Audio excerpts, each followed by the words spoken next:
Buzz Delano here with Delano News Advance, and today I'd like to welcome Ken Irvine from Partner Technology in Georgia and Maitland Fritzley from Infinite Home Theaters in Idaho. So thanks, guys. Appreciate you being here. We'll have a nice conversation about all things in the smart home professional integration industry. We're going to talk about buying groups and how that really helps you grow your business as integrators and grows the industry as a whole. But if we could start out, and up to you who goes first, tell me a little bit about your business and where you are in each of those states and a little profile on Infinite and Partner. Yeah, kick it off, Ken. Yeah, I'll go. Ken Irvine, Partner Technology. We've been in business 21 years. I've been with them just going on a year. I moved down here a year ago, October. We do commercial and residential, try to do the higher end. We're in a smaller market, and we try to do it right. Excellent. I'm trying to remember exactly where in Georgia you are. We're in Athens, right outside of Athens. So about an hour and a half east of Atlanta, northeast. Okay. We bleed red here. We are Georgia Bulldog fans from what they all tell me. I haven't got it yet, but it's starting to seep in a little bit. I wore my red hat just for you today. There you go. Just want to make you comfortable, buddy. Excellent. So I can see there's good history amongst the two of you. So cool.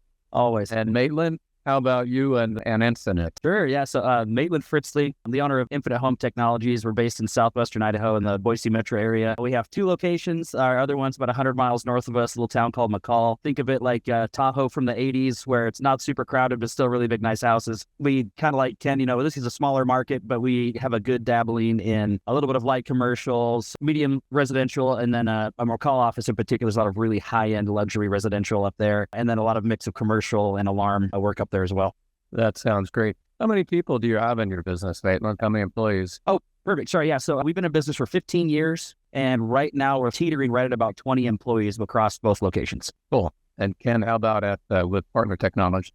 We're at 24 employees. So you guys are both solid-sized businesses, and generally speaking, in our industry, larger in terms of staff count than most. I think the majority of smart home integrators are in the 5 to 7 employee range. There's certainly plenty that are smaller, but 20 plus, that's really good. So there's a lot of benefits, probably a lot to manage with that many employees, but absolutely, that's what it takes to service the clients well and keep your business successful. Good to hear it. Great. So let's turn our attention to today's topic, and I appreciate the fact that both of you were interested in talking about the value of and all the great things that come about with when a business such as yourselves, smart home professionals or integrators, depending on what you like to be called, but at the end of the day, you're retailers. You're selling product at a markup from your purchase price to end user clients. And buying groups, they're generally designed to help a retailer, a reseller of goods and services, improve a lot of things in their business. So if we could start off with one of you talking about why you joined the buying group and some of the key values you see would be great.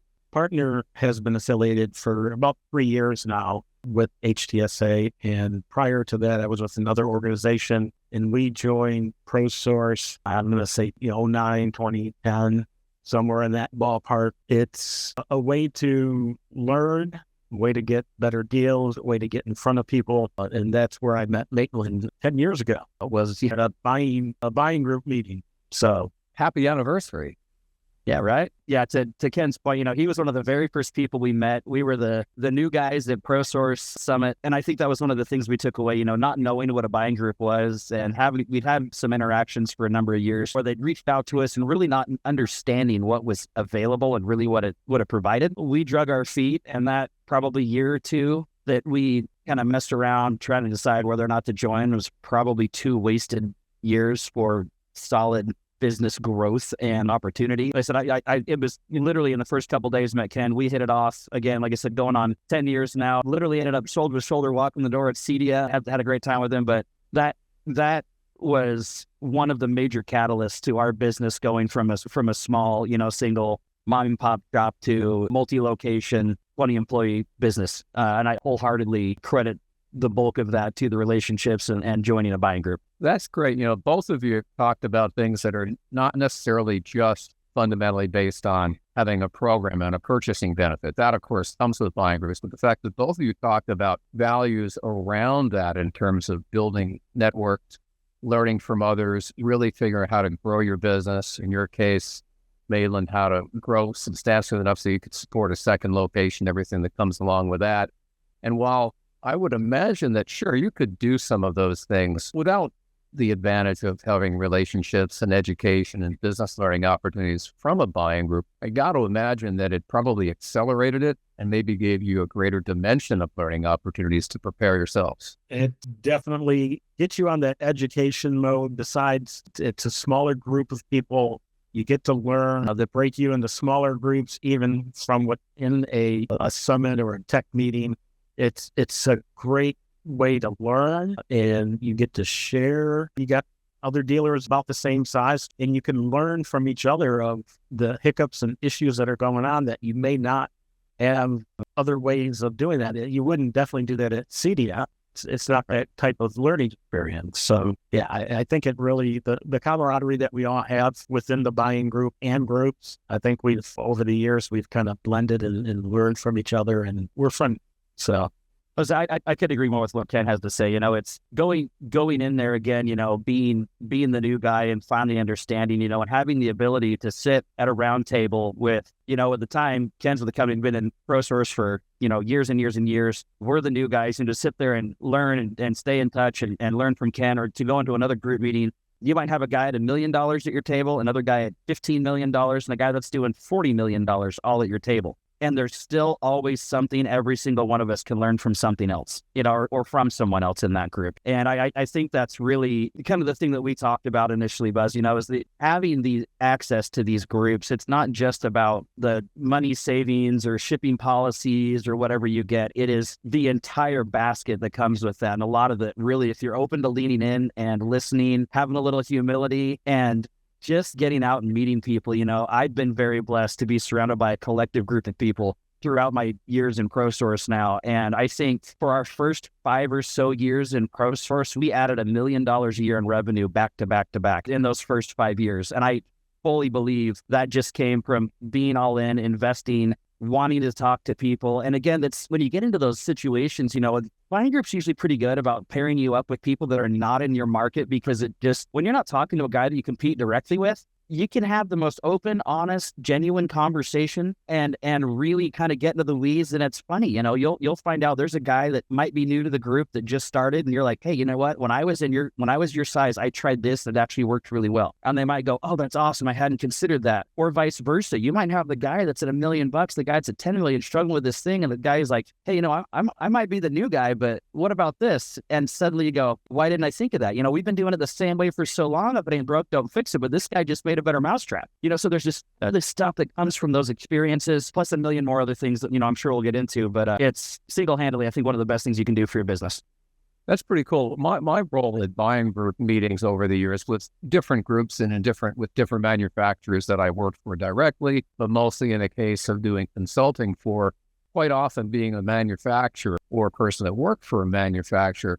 I was often paired at tables, and I could observe dealers, guys such as yourself, guys and gals that running businesses, having those conversations. And sometimes it was easy for me as a non-dealer to be, if you will, the moderator of the table and let the dealers just really focus on their own thoughts and getting ideas to come out. And I enjoyed doing that. But what I also realized in those days, and I'm harking back to it now as you describe that scenario, let's say you're in this big ballroom and there's a certain subject matter that you've been broken out into groups of 6 or 8 people at a table with someone who's the group leader. At each one of those tables, this is happening in multiples. You're getting different people sharing ideas, and that collective whole, that's what pushes the industry forward, the businesses individually. And later on in the day, I would overhear people talking about exactly what you talked about 3 or 4 different times, but at different tables, in addition to the one that I might have been moderating. So that's an excellent example of not only camaraderie, but,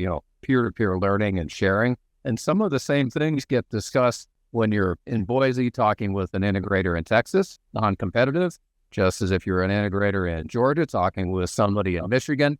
Well, that's happening with a California company and a Colorado company and throughout the room. And buying groups have become significant influencers in education and business growth in our industry, as I've seen it in the last number of years. I think that's probably really likely to continue. I totally agree.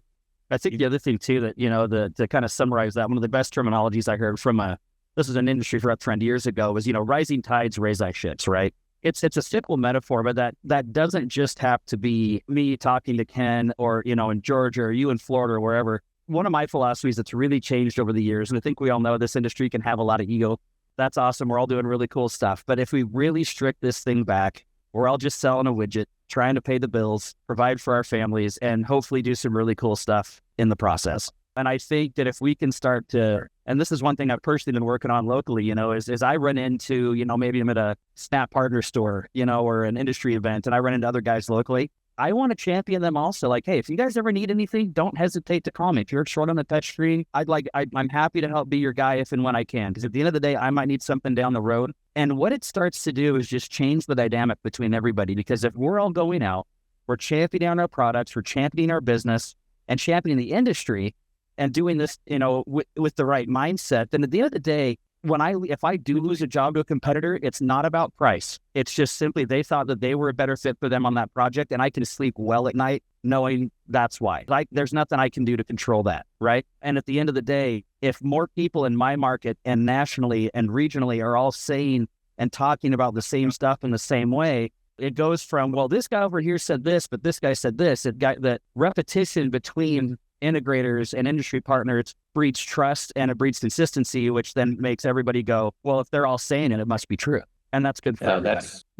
That is. I fully agree with that. And you mentioned, it's not always about price. It's about value. And it isn't just about the value between you and your client of the goods that are involved in doing whatever you're doing in their home for comfort and entertainment. I'll call it a broad term for everything that we do. But it's about the trust relationship. And there's a lot of value in that if a homeowner really trusts your business based on not only your technical recommendations and your project management plan, some of the product recommendations, but the relationship that you and presumably others in your team have built with them. That often will supersede really just the fact there's going to have to be a price at a certain time. And I'm hoping that over time, like you said, more integrators see it that way and talk about their business and promote themselves and the industry in that manner. So we have, if everyone's singing from a more consistent song sheet. So about buying groups, in addition to all of this about education and camaraderie and building relationships, which is a big important part of it, my understanding is that there is one or two, maybe even two each year, conferences that each of the primary buying groups in our industry hold. Is that true? Like there's basically a fall event and a spring event? And if so, can you guys talk a bit about the differences in them? Yeah, so we're an HTSA and we have two. So ours is coming up here in 2 weeks, and they're in a different location every year. And then we have one at the end of March. Normally, it's in a warmer location, so you can get away from the snow or the bad weather. And there's normally a theme. When we were with ProSource, there's a theme to the event, something that they want to push you to learn, to grow with, either lighting or networking or whatever it has been over the years. And it's a time to learn, but it's also a time to meet vendors. A lot of vendors who you don't ever think about or know about, and they're part of the buying group. And like I call it a playbook, a handbook. When we're looking for a new vendor, first thing I do is go to the book and see if somebody is in there who can handle it, which betters the group and the buying power within the group. I look at it as in the buying group also it gives you some clout when you go to that vendor and you're like, hey, manufacturer A, I'm part of HTSA, and you get a little bit better response, quicker response to what's happening out there.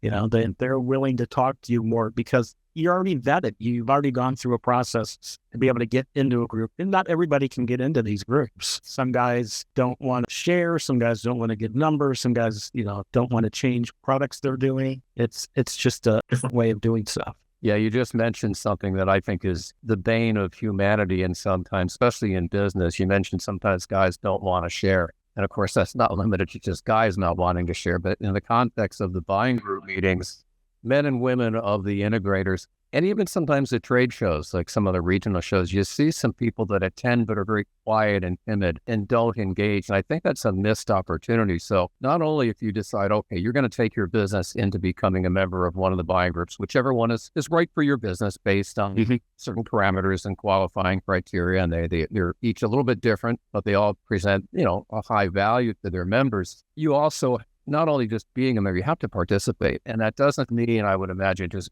going to the conference, but being active. it's like anything. You get out of it what you put into it. And the more you put into it in terms of having dialogue, open yourself up, sharing and learning, you're going to learn more. And that's going to increase the value of a membership too. And Ken, I've known you a long time, so you're not shy about sharing your opinions and your thoughts on it. Maitland, I'm just getting to know you pretty quick here, but I can tell that you're probably a guy that gets a lot out of these conferences and leaves a lasting impression with those that you meet too. You want to talk a bit about that? Yeah, kind of to piggyback, and obviously, Ken does the ProSource routine also. We do have, depending on, your tier, which is basically a volume base in ProSource, you're going to have 1 to 2 annual meetings a year. We do a couple of them. Maybe this will sound polarizing, but at the end of the year, just to kind of ram home the point of how much value I see in being part of a buying group. If I had to choose between attending CEDIA or attending my buying group shows, I would never go to CEDIA again. And it's not to deflate the value of CEDIA and what's there, but it is a holistically different experience. The way that we structure ours on ProSource, we do get the same, a lot of those really good quality meetings, like to Ken's point, there's usually a theme about whether, again, it's lighting, growing commercial, adding benefits and value adds for you and your employees. You get all of that. Plus, typically there also is a show there at the expo or at the event where you guys get to go through and again have that one-on-one, that better time with your manufacturers. And Ken nailed it. When people start to see that, oh, hey, yeah, you're a ProSource Power member or whatever, they know that you're legit, you've been around. And I mean, it's a very different conversation. I mean, walking up to vendors that I never worked with before, and we were a $7 million little company, I could call someone and be like, that's cool. I don't know who you are. They don't know if I'm a one-man shop, if I'm looking to buy gear for one job, or if I'm going to be a great account. They know nothing about me. But if I walk into a booth, they say, are you affiliated with the buying group? I'm like, oh yeah, we're a ProSource Power member. They're like, well, right this way. Let's talk about what we can do to help you. And it does. It opens doors and it changes so many things for you. And having the ability to go out and do not just those 2 main events that we have through ProSource, but also they see you'll get through buying groups is getting involved in committees, whether that's education, growth, lighting. We have some teen groups that we do now on ProSource, so we'll end up going out to Golden, Colorado once or twice a year and meeting with that group that we do our Zoom call with every month, but also meeting in person, going through our 1010 center and seeing all the new latest technology that all of our vendor partners have put in there and made accessible for us to use and help grow our business, to train, to see what's new. I mean, it really is just a very unique opportunity that you're not going to get. It's not to say that you can't be successful going it alone. Plenty of people have done it, but there's just a lot more that comes here. Plus, I get to do it with all my friends, which doesn't suck. And even though I don't see Ken at ProSource events anymore, I still run into it at industry stuff, and it's always a pleasure. And it's just those things, you're literally making friends for life while you do this. And they're people that you can, not just on a professional, but on a personal level, can get to know really well and sustain those long term. And it's people that understand the same stuff you're going through, which is a pretty rare thing to find in the day and age, to talk to someone else that really gets the ins and outs of the great and the crap that you have to deal with as a business owner. But they want to share, and that's the main exactly thing. They want to share. I wouldn't do it with the guy 3 blocks over, but calling Maitland and saying, hey, I have this issue, help me. There's no problem with it. Yeah, you understand this business, whether you're operating a business in Idaho or Georgia or California or New Jersey, there's so much that's the same. Of operational, dealing with employees, working with them. There's, and then there's market nuances and personality nuances, of course. But yeah, sharing it that's really powerful. The other thing to touch on, you mentioned vendors a little bit. Hey, I'm with a buying group, and that automatically raises your credibility with a vendor. Just having worked with a lot of vendor manufacturers over the years, I can tell you, and you probably understand this, vendors, whether they're large or small or growing or just kind of getting going, they do struggle with this because every vendor wants to do more business. Yet they want to maintain their reputation in the marketplace for being a good product, good service, good support, and not oversaturating the market. But at the same time, manufacturers, vendors, they've got goals. They're often being pushed by ownership and whatnot to keep increasing volume. And it's a bit of a struggle sometimes to go, we've got a really great dealer in, pick a market or 2 dealers. And when there's a third opportunity that might be geographically a little bit of a question for a manufacturer, it's a bit of a struggle sometimes. And it takes sometimes they decide to go for it and negotiate it and make it work. But I do know for a fact, if a manufacturer hears that, well, there's a buying group member, and it might happen to be with the group that vendor is affiliated with, that makes it not only a lot easier, but in some cases almost a fait accompli. So everybody benefits. A dealer can then have the access to that manufacturer's product, that manufacturer has a little more justification and they understand how to make the market work with another customer or two in the channel. And of course, the groups benefit. We're back to the all ships rise thing. Well, that overall volume goes up for the group. There's incentives across the group for that. Manufacturer is happy. So, working with the vendors is obviously a very important element of volume group management and development too. Yeah. That's the thing that you talked about most, Ken, when we first started talking about having this call. You were talking about vendor relationships and vendor development as being invaluable through a buying group. Yeah, it's, being able to have those relationships and call somebody and somebody to rely on it's much easier. And I know in our program guide, I have my local rep, which is out of a repping company. Then I have the manufacturer's rep who covers a larger territory. And if we get to a point where I'm not getting serviced or I'm not getting taken care of, or I have an issue that nobody's taking care of, there is normally somebody who handles the buying group from that manufacturer who, when you call them, they're going to make something happen. And we all have the names. Not that you want to ever do that. I hate doing it. I like going through the chain of command, but sometimes you're just at a point where you can't. You have to call, and the buying group gives you that extra step, that extra person to get things done. Yeah, sometimes you just got to punch through. In business, sometimes things happen and people aren't as responsive. Doesn't make it right, but every now and then, you got to punch through to another layer, and the buying group creates that extra level of accountability, two ways too, but in that example, on the manufacturer to respond. I was going to say, in my position, so I've done for the last 10 or 12 years of vendor relations, that being the owner is hard to own the company and manage the company and run the company and meet with all the vendors and meet with the clients and meet with warehouse people. And so I've taken over the vendor portion where I keep track of sales and I keep track of numbers, quarterly rebates, and all the stuff that matters, which being an owner by yourself and not having somebody to count on, you lose dollars. And I get upset when I have a manufacturer that I find out the quarter ended and I was close and they didn't call me. It's being in my thing, the vendors, I'm always reaching out. I normally have cell phone number, and I had a manufacturer, one of the guys gave me his number. He goes, "Don't give my number to anybody." I'm like, "Give me your darn number." So he gave me his number. And when he left that company like 3 years later, he goes, I saw him again. He goes, "You never called me." And I go, "No, but I just needed your number in case I ever needed you." He's like, "That's the way to do it."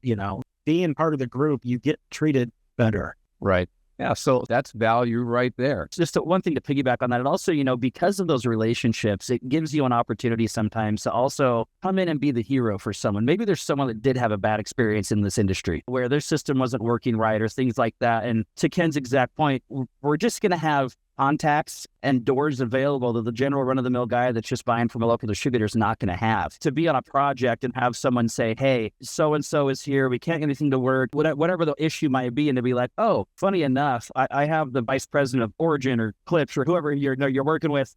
Let me get my phone real quick and see what I can do to help you." And all of a sudden they're like, "Wait, what? You have that?" I'm like, "Yeah, hold on. They're great." And next thing you know, the thing that took the last guy 6 months with no traction, you got done in 6 minutes. And all of a sudden they're going, "Wow, this guy is my guy." They came in, they saved the day, and now I can move forward. And then that trust just gets right back in, right? They went from a bad experience to a phenomenal experience because you just happen to have the Rolodex that the other guy didn't have to get that done. Yeah, that's true. That's a great example of, again, the camaraderie and all ship rise, helping everybody. And then in that example, so that your peer, the other dealer, they've gotten a benefit by being connected, in that case, with whatever manufacturer you spoke of.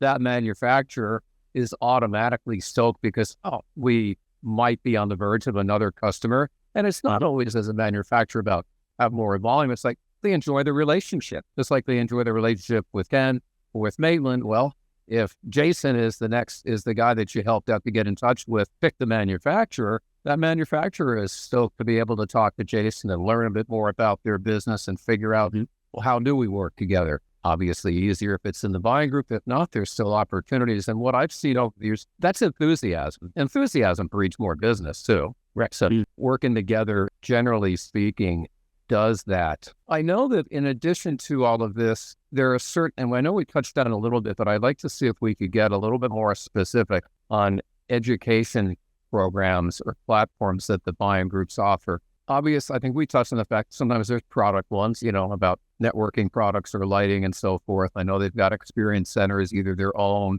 or lease spaces where you can go and experience products and see the manufacturers from time to time. But let's talk a little bit about running your business and business metric type of education platforms that anything in particular stand out that you see the groups doing in that area? I mean, unless you want to go first, Ken, I'm fine either way. But one thing that ProSource has been phenomenal for over the last few years is the amount of money and time that they have invested in providing opportunities educationally for your employees, your technicians, your project managers, your sales teams, your business owners, your office managers, all level and facets. Every cog in the wheel, there's an opportunity for someone in your business to go out and learn and be better. Whether that's kind of a curated training path online that they can do at their own rate that spells out exactly what's expected of them as your employees to move up through the ranks, to grow, to be better. For me to reach out and learn from, whether it's an online course or getting involved with another group of business owners and starting to discuss. One of the best things I remember was one of our first summers for a ProSource Summer Education Series. They're in there, and again, I'm the new guy, and they're talking about KPIs, and finally, I don't want to be like a moron, but I leaned over to the guy next to him like, the hell is a KPI, man? And I, some people are going to laugh at that, but there's a lot of different paths for people to get there as a business owner. For me, I was an installer programmer for 10 years before I started my business. I did not have a business education degree, right? And so suddenly I'm getting my MBA in the School of Hard Knocks signed by ProSource, because now I'm able to go in and take these things and go, oh, so this is the actual metrics that I need to be looking at to make sure my business is healthy and sustainable. Now I get it. Again, go in and be humble, be open, we're ready to talk, and sometimes ask what might sound like a stupid question, but I can guarantee you, in a room with 100 other people, statistically, you're not the only guy that's thinking that same thing. So get the monkey off your back, just open up and ask the questions if there's something you don't understand, because everyone is there to learn and help you learn. But yeah, that's one thing I feel like ProSource has really, really done a phenomenal job over these past few years, is providing those educational opportunities, whether online or in person, for not just the owners, but for literally every member of your team. Right. Yeah, you mentioned something. So your background, you came from IT and technical, and you're the kind of guy that people like myself, and maybe even Ken and others, 10 or 15 years ago, were saying, we need more people to come into this trade that are not just audio, video hobbyists. We need IT guys. We need IT and network people to understand this stuff. And the same breath, we'd say these people are coming regardless. So here, you're an excellent example of it. You came in, obviously you deal with those goods and services for your projects, but you deal with all the comfort and entertainment and fun stuff we get to do.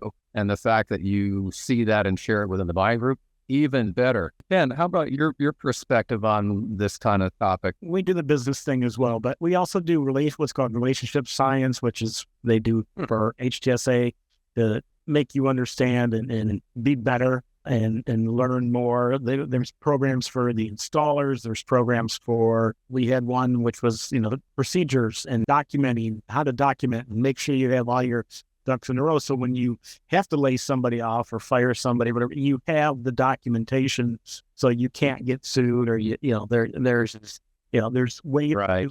And they're teaching you how to run your business as well as you just doing your business. They're teaching you how to protect yourself and protect what you're trying to make. One more thing on the groups and the conferences, and this is about some of your most important assets in your business, your employees. How do you decide, if you in fact do this, to decide who and when, which other employees you make the investment to take to the conferences? Our spring and fall conference, normally it's Chris and I, the owner, and myself are the ones who go. And that's the way it was when I was at my last company, is the two of us always went to the programs. It's not for everybody. And right. Other programs that you send your people to, HTSA is doing a lot of their trainings at the CDA headquarters. And we can send people there to get trained and educated and learn. So the HTSA meetings, our meetings, and the ProSource meetings really weren't meant for everybody to go to. It was a lot of guys who would just get lost in it. It's way above their pay grade. They would never use it. The technicians would never use it. So it's one of those things where it's for the management or upper management to deal with. You find the same, Maitland, or a little bit different? Yeah. No, I do agree. At the end of the day, it's the right tool for the job for anybody. And to Ken's point, where the buying group actual meetings are the most valuable is typically going to be, I would say, perhaps a project manager or above, maybe not even a project manager at times, but finding the right people that are going to take away the most from that event, particular in what it is. If it's, you've got a technician that is really showing a bunch of promise, is a little new to the industry, you know what? take them to CEDIA. CEDIA is going to be the best party pumper on the planet to get them out there and get them excited about. It's like going to Vegas, right? It's just bells and lights and things everywhere, and they can go get stoked on it. They can do some manufacturers trainings, or do some educational stuff. But to Ken's point, the buying group side of things typically is more reserved for either, your operations staff, your operations managers, upper management, CEOs, CFOs, those kind of guys that are going to come in and continue to make the business grow and be whole and operate successfully. That's not to say there aren't opportunities to send technicians out. I'll use again, I talk about ProSource a lot because that's where I'm drawing my experience from, but I will preface that there's a buying group out there for everybody. Do your research, ASIO, HTSA, ProSource, et cetera. Find the one that's the best fit for you. Reach out and see what you can come up with. So again, I talk about ProSource a lot, slight bias from being there, but at the same point, they all have something good to offer. But a great example for us, we just brought in a gal who's going to be really championing lighting and shading internally for us. That is her sole focus. She is new to our industry, but she is not new to sales. She previously worked in the diamond luxury jewelry industry. Well, color, cut, clarity aren't that far off from a lot of the terminologies we use now for lighting and quality, right?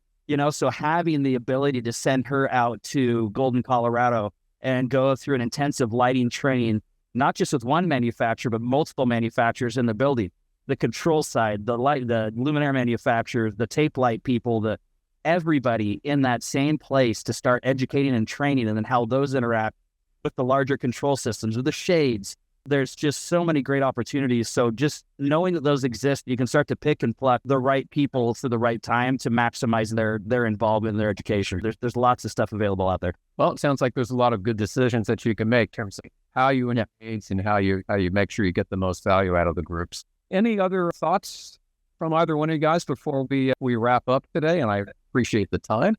Well, I would say you already said it, Buzz, and I agree with it wholeheartedly. And I make this point every year in August or whatever, when people say, is it worth going to CEDIA? Yeah. That's not for me to say, but you're going to get out of it what you put into it. If you go there with no agenda, you go there with no anything, and you want to go for a free meal, that's what you're going to get out of it. If you're going to go there and learn and want to be better and get better, you're going to get something out of it. And Chris, who I work for now, he wasn't with the buying group, like I said, 3 years ago, but we were in a CEDIA group together. Then there was myself. I was with HTSA. One of the other guys, he was ProSource, and one of the other guys in the group was ASIO. And it was like, he just asked, who should I go to? It's like, you got to find the one that fits. Like Ray said, you got to find the one that fits. And he did his homework and he joined HTSA. I've been part of both of those, and they both have their advantages.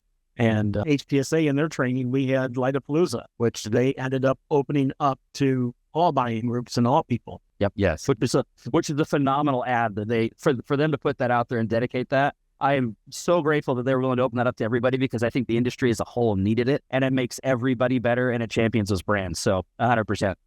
Excellent. Well, gentlemen, thank you very much. Great conversation, good thinking, good sharing, a lot of enthusiasm. I appreciate that. Unless you have any other parting words for everybody in the smart home AV integrator profession, and that's a topic I'm going to address in a future podcast. Like, what's the best way to refer to your kind of businesses? Because we've heard many over the years, regardless of what CEDIA or a buying group calls you. Right now, I'm going with smart home professionals, but we'll address that at another time. But unless you have any other parting words, I'm going to let us sign off and say thank you very much to Ken Irvine from Partner Technologies and Maitland Fritzley from Infinite Home Theater. And we will see you next time at Delano News Advance. Awesome. Thank you, Buzz. Thank you. Oh, it's a pleasure. Thank you, guys. Great. Thanks, guys. Be well.